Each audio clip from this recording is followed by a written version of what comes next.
Welcome to everybody to this webinar about the good economic management of a religious institute today. This is the follow-up, the sequel of the first webinar we had on 19 February that was very much participate.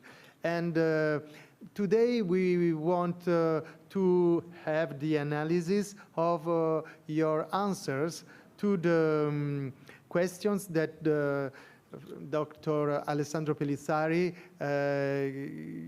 presented to you. And so I want to give him the word, the place to show you the analysis he did. Thank you very much, Dr. Alessandro. Thank you, Father Mario. We left off with the promise that we would return to you the analysis of the answers you wrote.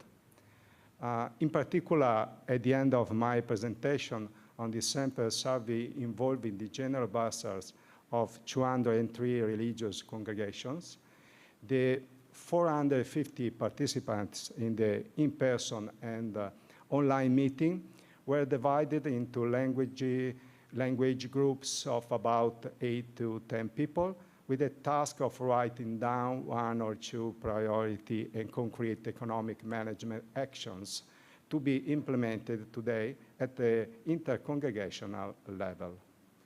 We collected responses from 44 groups with the following results.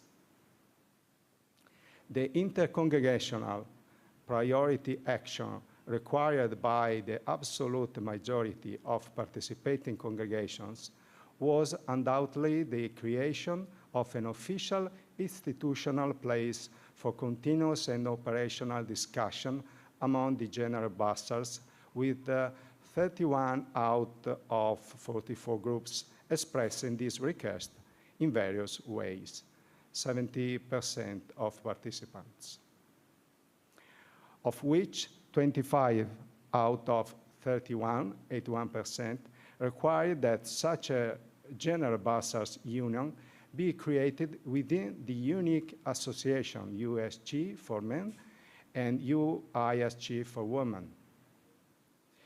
For the sake of completeness, 4 groups proposed the strengthening of the existing general bursar associations per language.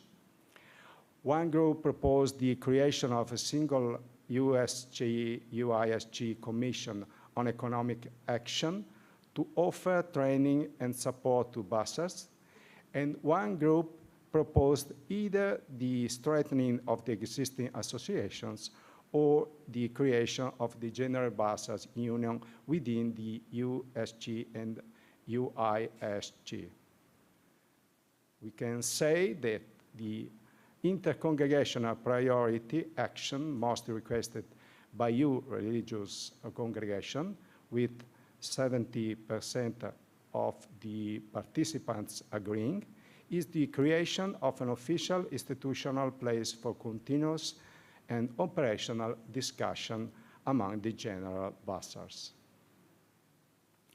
18 out of 44 groups, 41%, also indicated as a priority intercongregational action the regular organization of meetings and training courses for general bursars, of which 9, equivalent to 50%, explicitly required the lay people working in the general bursar's office be involved in these meetings and training courses too.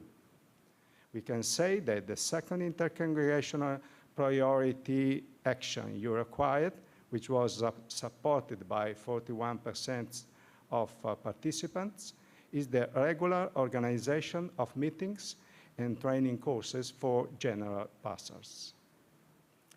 9 out of 44 groups, 20%, also indicated as a priority intercongregational action the intercongregational joint action toward the state, suppliers, banks, investment funds, etc. We can say that the third intercongregational priority action you required, which was supported by 20% of the participants, is the intercongregational joint action towards the state, suppliers, banks, investment funds, etc. 4 out of 44 groups, 9%, also indicated as a priority intercongregation action the strengthening of the involvement of the dicastery for institutes of consecrated life and societies of apostolic life for discussion and formation at the level of general basins. Finally, we can say that the third intercongregational priority action you required, which was supported by 9% of the participants, is the strengthening of the involvement of the dicastery for religious for discussion and formation at the level of general basins.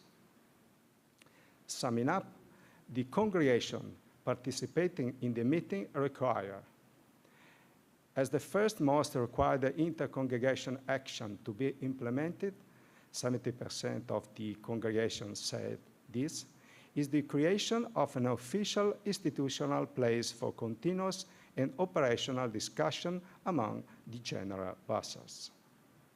As the second most required intercongregation action, 41% of congregations said this, is the regular organization of meetings and training courses for the general pastors.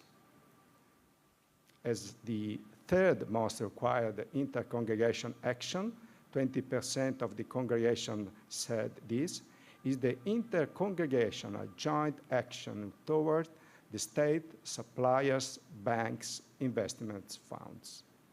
Lastly, as the third most required intercongregational action, 9% of congregations said this, is the strengthening of the involvement of the dicastery of religious for discussion and formation at the level of general basins.